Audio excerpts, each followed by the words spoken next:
It was a crisp September day. The sun was shining from a clear sky, and all I could feel was darkness. I just quit my job as financial journalist and columnist in Norway's leading newspaper, and I missed it. For 15 years, I'd been someone in Norway, and I'd tasted the sweetness of fame. And now, my phone had turned silent. This day, I actually had a rare freelance job, interviewing 3 authors at the Norwegian Opera House. And I remember sitting backstage in the marble white opera house in Oslo, and I could feel the taste of metal in my mouth, listening to 500 people out in the hall, waiting for us to come on stage and talk about the topic of the day, the power of life. And I'd never felt more powerless. On stage, we talked about life. We talked about being courageous. We talked about how vulnerable it is. And suddenly it hit me. I'm sitting here talking about vulnerability. I have to share it. So I turned to the audience and I said, you know, I have to tell you something. This is the worst day of my life. I'm filled up with envy.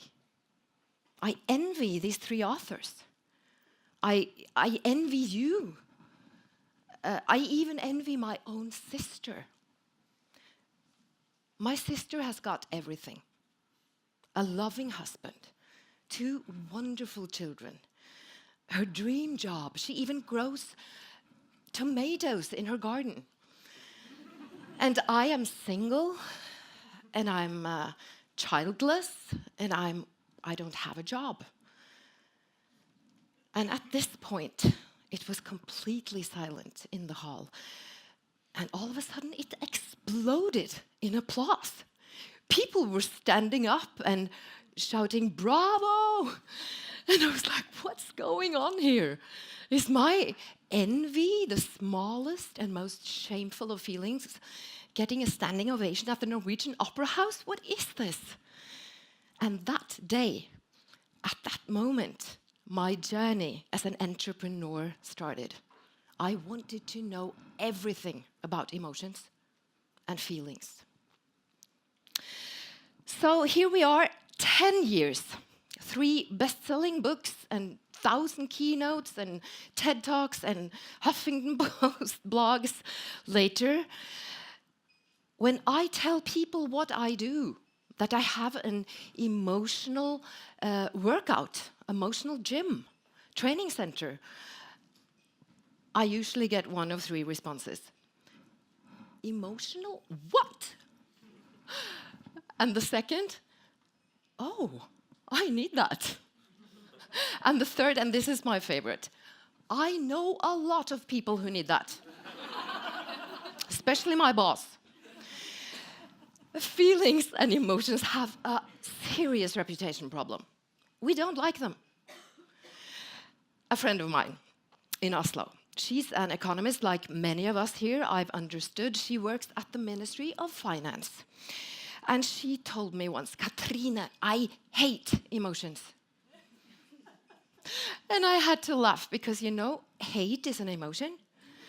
It's a feeling, and anger is a feeling, irritation is a feeling.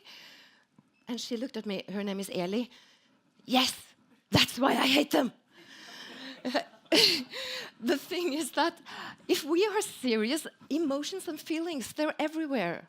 And if we are serious about innovation, experimenting, change, our emotional grit and emotional strength is at the core.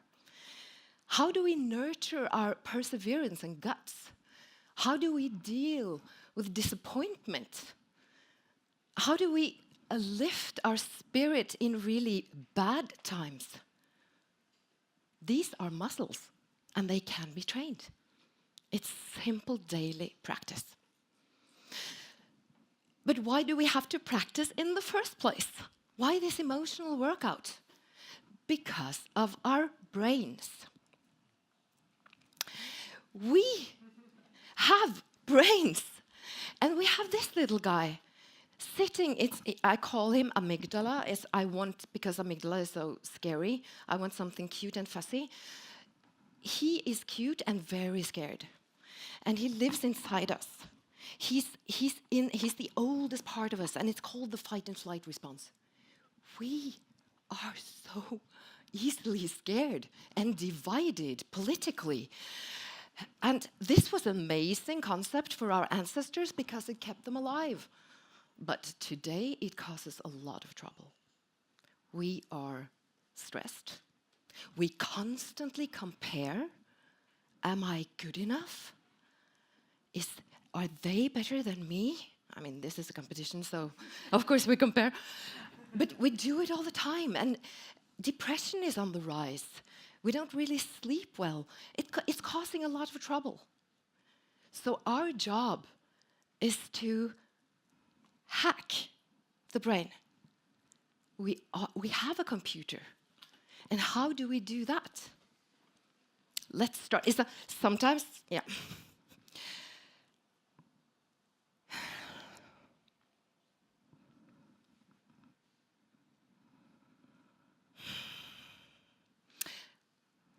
Do you notice this? Can you feel something going on in you? Like, what's going on up there? Is she out? She's at a competition and she's just freaking out? If you can feel that in your stomach, that is as easy as we are hacked with our own fear. And we have to know that. And I'm often thinking, we have an inner technology, and it's so old. It's like millions of years old. It's like, we're not talking Windows 95. We talk like Windows 10,000 years before Christ. We need an upgrade. And that upgrade is, among other things, the emotion workout. So, that's the guy I didn't really press. That's the little guy. I want us to really do that little upgrade right now. And just start very slowly tonight. And what I'd like for you to do is just think about a project you have, something you really would like to do, succeed in. Think about, it could be a project at work. It could be a startup. A lot of us want to do that. It could be writing a book. Think about, or any project. Think about it. And I'm going to just go through the 6 inevitable stages of a creative process. It starts out, this is awesome. I'm going to do this. This is a startup. It's a good idea. And very soon, we come to the next stage. This is actually tricky. And then the next stage. This sucks. It's so hard. And then the next, I suck. And actually at this stage, many other people suck as well. Usually, yeah. And if we lean into this very hard place for a long while, maybe 7, 8 years, no, we might come to this. This might be something. And then we're back to, this is awesome. And the reason why I'm telling you this is that as much as I would like for you to just skip this part, that's often not possible. It's called the messy middle for a reason. It's so messy. This is where feelings of anger lives. This is where frustration lives. This is where we lie in our beds and turning in the night. And you're not alone. There are lying people turning around all over the world. Just know that. And they're sweaty, and we're in this together.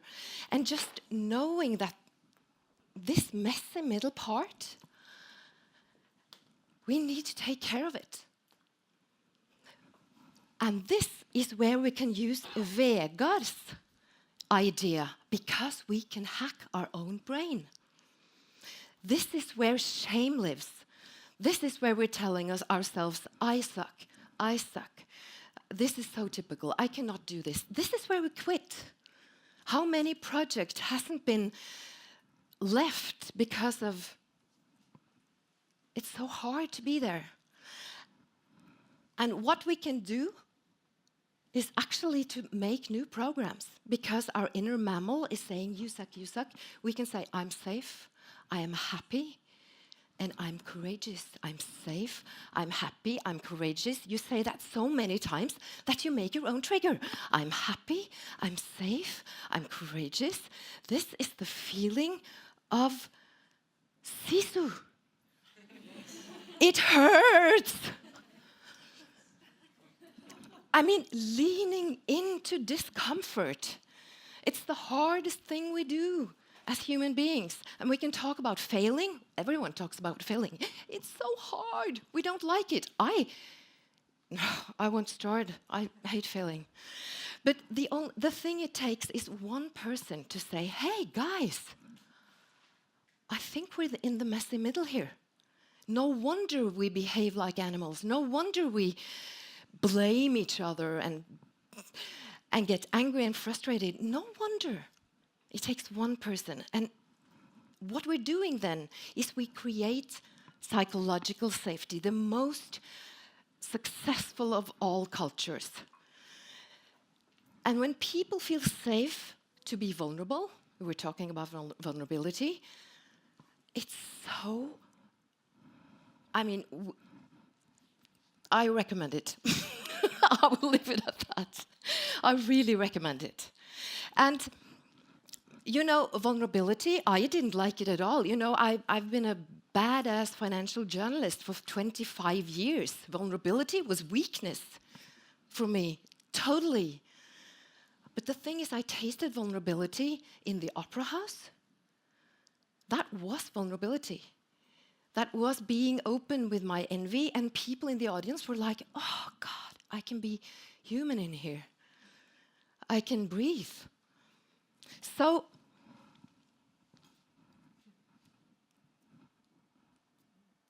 this is, I'm just telling you how, this is strictly from Harvard.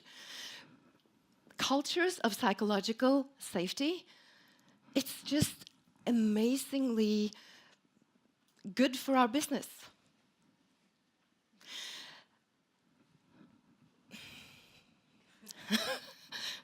Now I have forgotten what I'm saying. No, I'm failing.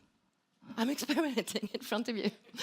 Our jobs, let's just take this down. Our jobs are changing. Jobs used to be about muscles. Today, they're about our brains. And tomorrow, our jobs will be about our hearts. These are the words of Minouche Shafik. She's the director of London School of Economics, one of the leading economic schools in the world. And it makes sense, because technology, we have amazing technology. And what's left for us is our ability to create relations, our ability to come together like we are today and create ideas. Who knows what's happening in the break hereafter? And she gets strong support, because I know this. I met this guy yesterday in the sauna at St. George, where I live. He was an Austrian businessman, and he told me, you know, Kathrine, we were talking in the sauna, you know, sauna talks. This emotion revolution of yours will be an uphill battle in Finland. Just telling you. And I said, I love uphill battles. I wanted to show off my sisu to him, of course. But the thing is, since I know it's an uphill battle, I want you to listen to this guy as well.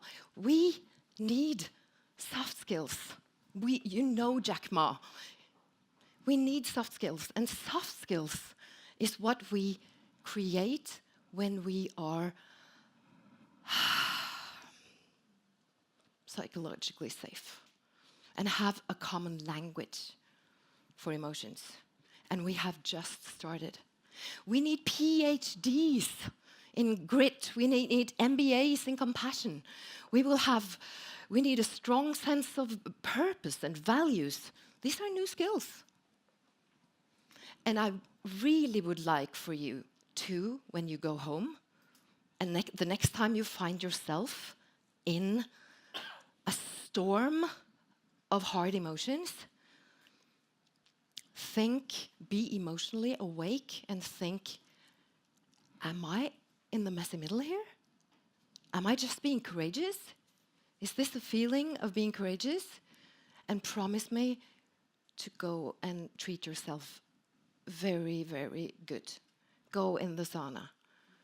Do I need to have fun? Do we take a break? But please do that and be not ashamed of hard feelings. They are your sisu. And add some vulnerability to your sisu, and you'll be unstoppable. Thank you.